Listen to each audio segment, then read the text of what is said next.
गावाकडून त्याच्या लहान भावाचा राहुलचा फोन आला आणि म्हणाला की दादा, तुम्ही आईला तुमच्याकडे शहरात घेऊन जावा. आई जर इथे राहिली तर माझा ते संसार मोडून टाकेल. अथर्व म्हणाला की काय झालं आहे? राहुल म्हणाला की दादा, तुम्हाला तर माहित आहे की आईला भांडण केल्याशिवाय तिचं पोटच भरत नाही. तिला किती वेळा सांगितलं आहे पण ती माझं ऐकतच नाही. पहिल्यांदा स्वतःहून आई माझ्या बायकोसोबत भांडण करते आणि मग पूर्ण गावात आई माझ्या बायकोबद्दल चुगली करत फिरत असते. हे बघ दादा, माझी बायको 10 दिवस झालं माहेरमध्ये जाऊन बसली आहे आणि ती म्हणत आहे की जोपर्यंत तुमची आई त्या घरात आहे तोपर्यंत मी नांदायला येत नसते. अथर्व म्हणाला की ठीक आहे राहुल, मी उद्या आईला नेण्यासाठी येतो. तू काळजी करू नकोस, तुझा संसार कोणी सुद्धा मोडणार नाही. फोन ठेवल्यानंतर अथर्वला खूप चिंता वाटू लागली. त्याला माहित होतं की आपली आई तशीच आहे. शिवाय बाबा देवाघरी गेल्यामुळे ती जास्त चिडचिडी झाली आहे. बाबा होते तोपर्यंत ते बाबांसोबत भांडत होती, पण आता ते तिच्या सुनांसोबत पण भांडत आहे.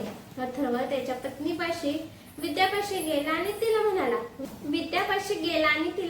विद्या, मी उद्या आईला गावावरून इकडे आणण्यासाठी जाणार आहे. आता मी आईला कायमचीच इथे ठेवणार आहे. अथर्वचं बोलणं ऐकून विद्याने डोळे मोठे केले आणि म्हणाले की नाही, तुमच्या आईला चुकून सुद्धा इकडे आणू नका. मी खूप मुश्किलीने माझ्या मागचा त्यांचा पिच्छा सोडला आहे. जर सासूबाई इथे आल्या तर माझं सगळंच काम बिघडून जाणार आहे. त्या मला सुखाने जगून पण देणार नाहीत. अथर्व आपल्या बायकोचा हात हातात घेत म्हणाला की विद्या, हे काय बोलत आहेस? अगं, तुझी लहान जाऊ ती पण आईला तिच्यापाशी ठेवून घेत नाही आणि तू पण आईला इकडे आणू नको म्हणत आहे. तर मग सांग विद्या, तुम्ही दोघींनी पण नकार दिल्यावर आईने कुठे जायचं आहे? अहो, मला तुमच्या आईचा काहीच प्रॉब्लेम नाही, पण तुमची आई एक नंबरची भांडखोर आहे. त्यांना भांडण केल्याशिवाय करमतच नाही. अथर्व तिच्या डोळ्यात पाहत म्हणाला, पण विद्या, तू तर खूप समजदार आहे, शिवाय तू दयाळू पण आहे, हुशार आहेस आणि शिक्षण झालं आहे.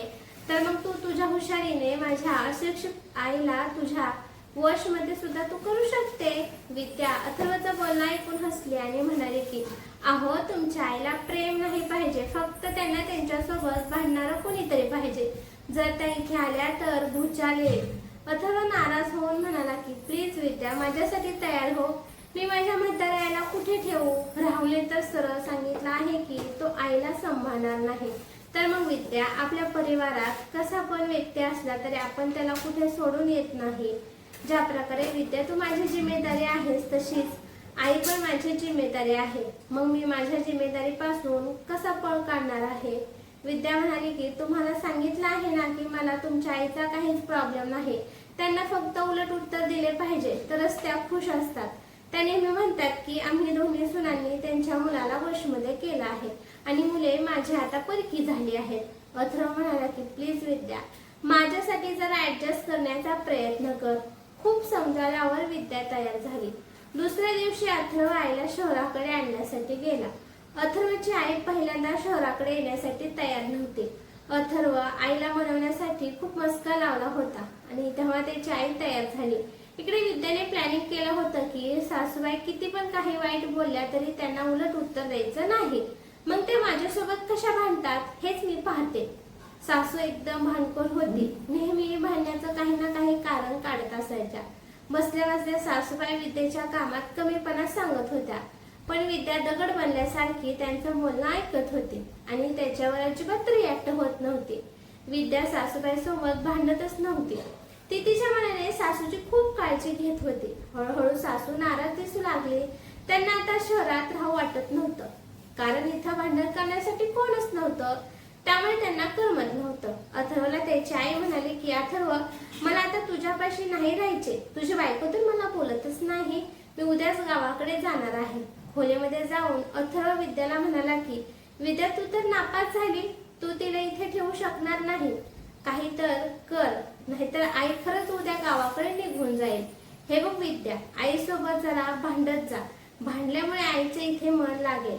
विद्याला जास्त भांडायला येत नव्हतं, पण सासूला इथे ठेवण्यासाठी आता विद्या सासूबाईला चांगलंच भांडू लागली होती. छोट्या छोट्या गोष्टीवरून विद्या आता तिच्या सासूबाईला उलट उत्तरे देऊ लागली. सासू खरोखरीची भांडत होती आणि विद्या मुद्दाम सासूला भांडत होती. पण एके दिवशी त्या दोघींमध्ये खरोखरीचीच खूप भांडणे झाली. संध्याकाळी जेव्हा अथर्व घरी आला तेव्हा त्याची आई त्याला म्हणाली की हे बघ अथर्व, तू तुझ्या बायकोच्या तोंडाला कुलूप लाव. आज तुझ्या बायकोने सगळ्या मर्यादा ओलांडल्या होत्या आणि ती मला दुपारी नाही नाही ते बोलली. अथर्व मोठ्याने विद्याला म्हणाला की विद्या, तुला लाज वाटत नाही का? तू माझ्या आईला आज नाही नाही ते बोललीस. जर याच्यापुढे तू आईला उलटी बोलली तर तुला मी या घरातून हाकलून लावेल. तुला ऐकायला येत नाही का मी काय बोलत आहे? माझ्या आईसोबत वाईट बोलणाऱ्याला मी घरात राहून देणार नाही. असं म्हणून अथर्व बाथरूम मध्ये फ्रेश होण्यासाठी निघून गेला. आपल्या मुलाच्या तोंडून आपल्याबद्दल एवढे प्रेमाचे शब्द आणि सुनाबद्दल एवढे वाईट शब्द ऐकून सासूबाईला तर फार आनंद झाला.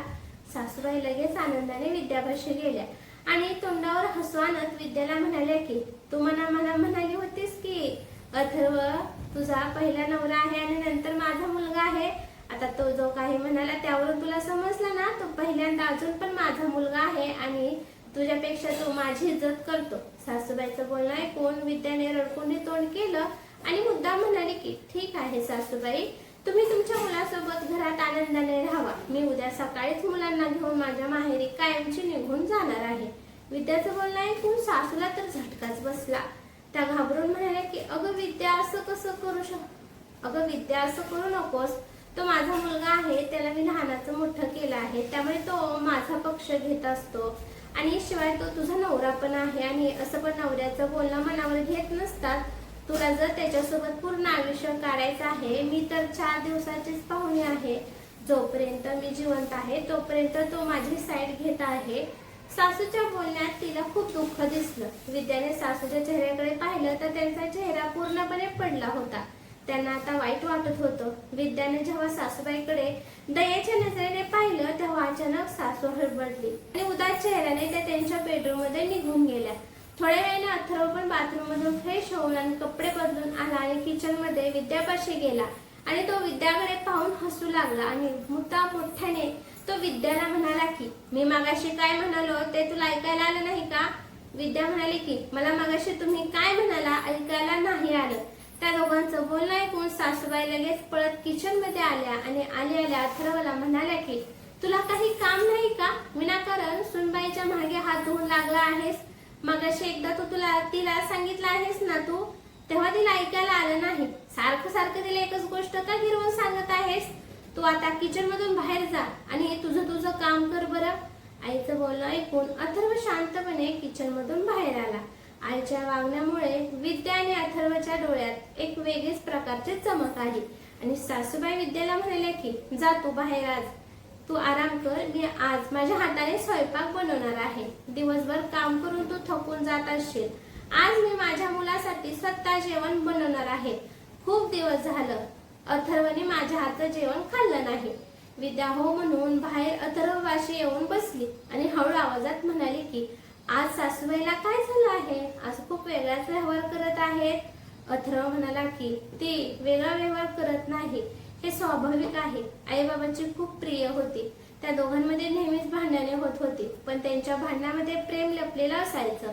बाबाचं निधन झाल्यावर आई डिप्रेशन मध्ये गेली होती. आईला वाटत होतं की बाबांनंतर आता या जगात तिचं कोणीच नाही. दोन्ही मुले सुनांचे झाले आहेत आणि मुलगी पण जावायची झाली आहे. आज मी आईची लगेच बाजू घेतली तेव्हा तिला लगेच वाटलं की आपला मोठा मुलगा अजून पण आपला आहे आणि आपला मुलगा आपल्या बरोबर आहे.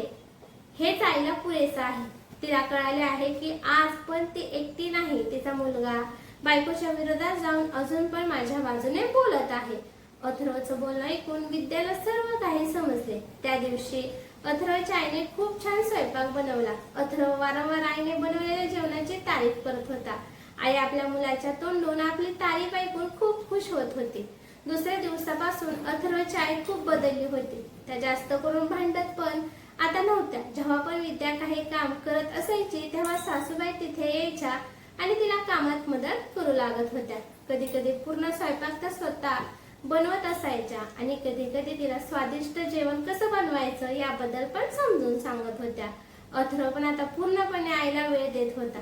आईपाशी बसून दिवसभर काय घडलं याबद्दल तो आईला सगळं सांगत होता आणि लहानपणीच्या आठवणी काढून तो आईला हसवण्याचा प्रयत्न करत असायचा आणि आई पण अथर्व सोबत खूप हसत होते. शिवाय विद्यासोबत पण सासूबाईचे चांगले संबंध मधुर झाले होते. तर सासूबाई विद्याला माहेरी पण पाठवत होत्या. म्हणत होत्या की मी आता काम करत जाईल, तू बिनधास्त माहेरी राहू नये. जेव्हा मुलगा आपला वाटू लागला तर मग सून परकी तिला कशी वाटणार होती. धन्यवाद.